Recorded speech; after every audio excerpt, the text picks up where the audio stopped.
Hi everyone, welcome back to Abigail's diary. ಇವತ್ತು ನಾನು chicken dum biryani ರೆಸಿಪಿನ ಶೇರ್ ಮಾಡ್ಕೊಳ್ತಾ ಇದ್ದೀನಿ. ಅದಕ್ಕೆ ಒಂದು ವೆಸಲ್ನಲ್ಲಿ ಎಣ್ಣೆ ಹಾಕ್ಕೊಳ್ಳೋಣ. ಎಣ್ಣೆ ಚೆನ್ನಾಗಿ ಕಾದ ನಂತರ ಪಲಾವ್ ಎಲೆ, ಏಲಕ್ಕಿ, ಚಕ್ಕೆ ಲವಂಗ, ಜೀರಿಗೆ, ಸೋಂಪು, ದ್ರಾಕ್ಷಿ, ಗೋಡಂಬಿನ ಹಾಕ್ಕೊಳ್ಳಿ. ಅದಾದ ನಂತರ ಕಟ್ ಮಾಡಿಟ್ಟಿರೋ ಅಂಥ ಈರುಳ್ಳಿನ ಹಾಕ್ಕೊಳ್ಳೋಣ. ನಾನಿಲ್ಲಿ 1.5 kg ರೈಸಲ್ಲಿ ಬಿರಿಯಾನಿ ಮಾಡೋದ್ರಿಂದ 12 ಈರುಳ್ಳಿನ ತೊಗೊಂಡಿದ್ದೀನಿ. ಅದಾದ ನಂತರ ಅದಕ್ಕೆ ರುಬ್ಬಿರೋ ಅಂಥ ಶುಂಠಿ ಬೆಳ್ಳುಳ್ಳಿ ಪೇಸ್ಟ್ನ ಹಾಕ್ಕೊಳ್ಳೋಣ. ಶುಂಠಿ ಬೆಳ್ಳುಳ್ಳಿ 2 ಸೇರಿ 100 ಗ್ರಾಮ್ಸ್ ಇದೆ ಇಲ್ಲಿ. ಸೊ ಚೆನ್ನಾಗಿ ಅದು ಫ್ರೈ ಆದ ನಂತರ ಟೊಮೆಟೊ ಹಾಕ್ಕೊಳ್ತಾ ಇದ್ದೀನಿ. ಇಲ್ಲಿ ನಾನು 10 ಟೊಮೆಟೊನ ಹಾಕ್ಕೊಂಡಿದ್ದೀನಿ. ಅದಾದಮೇಲೆ ಉಪ್ಪು ಮತ್ತು ಅರಿಶಿನ ಆ್ಯಡ್ ಮಾಡಿಕೊಂಡು ಟೊಮೆಟೊ ಚೆನ್ನಾಗಿ ಸ್ಮ್ಯಾಶ್ ಆದ ನಂತರ ಅದಕ್ಕೆ ನಾನು ಗರಂ ಮಸಾಲ ಪೌಡರ್ ಮತ್ತು ಚಿಲ್ಲಿ ಪೌಡರ್ನ ಹಾಕ್ಕೊಳ್ತಾ ಇದ್ದೀನಿ. ಸೊ ನಿಮಗೆ ಖಾರ ಎಷ್ಟು ಬೇಕೋ ಅಷ್ಟು ಚಿಲ್ಲಿ ಪೌಡರ್ನ ಹಾಕ್ಕೊಳ್ಳಿ. ಇಲ್ಲಿ ನಾನು ಯಾವುದೇ ರೀತಿ ನೀರನ್ನ ಆ್ಯಡ್ ಮಾಡ್ತಾಯಿಲ್ಲ. ಟೊಮೆಟೊ ಇದು ಎಣ್ಣೆಯಲ್ಲೇ ಬೇಯ್ತಾ ಇರೋ ಅಂಥದ್ದು. ಮತ್ತು ಜಿಂಜರ್ ಗಾರ್ಲಿಕ್ ಪೇಸ್ಟ್ ಕೂಡ ಅಷ್ಟೇ ಮನೆಯಲ್ಲಿ ಆವಾಗ ತಾನೇ ಫ್ರೆಶ್ಶಾಗಿ ರುಬ್ಕೊಂಡಿರೋ ಅಂಥದ್ದು. ಆವಾಗಲೇ ಒಂದು ಒಳ್ಳೆ ಅರೋಮಾ ಬರುತ್ತೆ ಬಿರಿಯಾನಿಯಿಂದ. ನೋಡಿ, ಇವಾಗ ನಾನು ಚಿಕನ್ನ ಆ್ಯಡ್ ಮಾಡ್ಕೊಳ್ತಾ ಇದ್ದೀನಿ. ಇಲ್ಲಿ ನಾನು 1.5 kg ಅಕ್ಕಿಗೆ 1.5 kg ಚಿಕನ್ ಈಕ್ವಲಾಗಿ ತೊಗೊಂಡಿದ್ದೀನಿ. ಸೊ ಇಲ್ಲಿ ನಾನು ಬಾಸ್ಮತಿ ರೈಸಲ್ಲಿ ಮಾಡ್ತಾಯಿದ್ದೀನಿ. ಸೊ ಆಲ್ರೆಡಿ ನಾನು ಬಾಸ್ಮತಿ ರೈಸ್ನ ನೆನೆಸೋಕ್ಕೆ ಹಾಕಿದ್ದೀನಿ.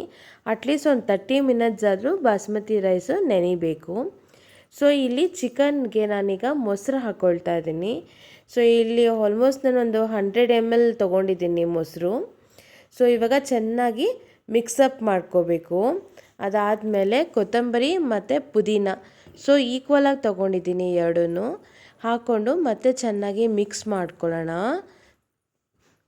ಇವಾಗ ಚಿಕನ್ ಆಲ್ಮೋಸ್ಟ್ ಬೆಂದಿದೆ. ಈಗ ನಾನು ನಿಂಬೆಹಣ್ಣು ರಸ ಹಾಕ್ಕೊಳ್ತಾ ಇದ್ದೀನಿ. 1 ನಿಂಬೆಹಣ್ಣು ತೊಗೊಂಡಿದ್ದೀನಿ. ಸೊ ಇನ್ನೊಂದು ಕಡೆ ನಾನು ನೀರನ್ನ ಕುದಿಯೋಕೆ ಇಟ್ಕೊಂಡಿದ್ದೀನಿ. ಅದಕ್ಕೆ ನಾನು ಸ್ವಲ್ಪ ಜೀರಿಗೆ ಮತ್ತು ಉಪ್ಪನ್ನು ಹಾಕ್ಕೊಳ್ತಾ ಇದ್ದೀನಿ. ಹಾಗೆ ಇನ್ನೊಂದು ಅರ್ಧ ನಿಂಬೆಹಣ್ಣು ರಸನ ಹಾಕ್ಕೊಂಡಿದ್ದೀನಿ. ಇಲ್ಲಿ ಚೆನ್ನಾಗಿ ನೀರು ಕುದಿಬೇಕಾದ್ರೆ ನೆನೆಸಿಟ್ಟಿರೋ ಅಂಥ ಬಾಸ್ಮತಿ ರೈಸ್ನ ಹಾಕ್ಕೊಂಡಿದ್ದೀನಿ. ಸೊ ಈ ಬಾಸ್ಮತಿ ರೈಸು ಹಾಫ್ ಕುಕ್ ಆಗಬೇಕು. ಹಾಫ್ ಕುಕ್ ಆದಮೇಲೆ ಇದನ್ನು ನಾವು ಚಿಕನ್ ಮಾಡಿದ್ದೀವಲ್ಲ ಆ ವೆಸಲ್ಗೆ ಟ್ರಾನ್ಸ್ಫರ್ ಮಾಡ್ಕೊಳ್ತಾ ಇದ್ದೀವಿ.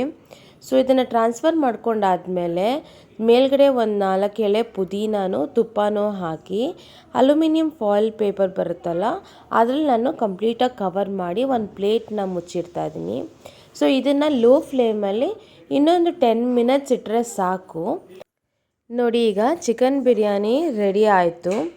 ಸೊ ಇದು ಇಮ್ಮಿಡಿಯೇಟಾಗಿ ನೀವು ರೈಸ್ನ ಕಲ್ಸೋಕ್ಕೆ ಹೋಗಬೇಡಿ. ಅಟ್ಲೀಸ್ಟ್ ಒಂದು 20 ಮಿನಿಟ್ಸ್ ಆದರೂ ವೆಯ್ಟ್ ಮಾಡಿ, ಇಲ್ಲಾಂದರೆ ರೈಸು ಚೆನ್ನಾಗಿ ಸ್ಮ್ಯಾಶ್ ಆಗೋಗ್ಬಿಡುತ್ತೆ. ಸೊ ಖಂಡಿತ ನಿಮ್ಗೆಲ್ಲರಿಗೂ ಈ ವಿಡಿಯೋ ಇಷ್ಟ ಆಗಿರುತ್ತೆ ಅಂತ ಅಂದ್ಕೊಳ್ತೀನಿ. ಪ್ಲೀಸ್ ಲೈಕ್ ಮಾಡಿ, ಶೇರ್ ಮಾಡಿ, ಹಾಗೆ ಸಬ್ಸ್ಕ್ರೈಬ್ ಮಾಡ್ಕೊಳ್ಳಿ. Thanks for watching.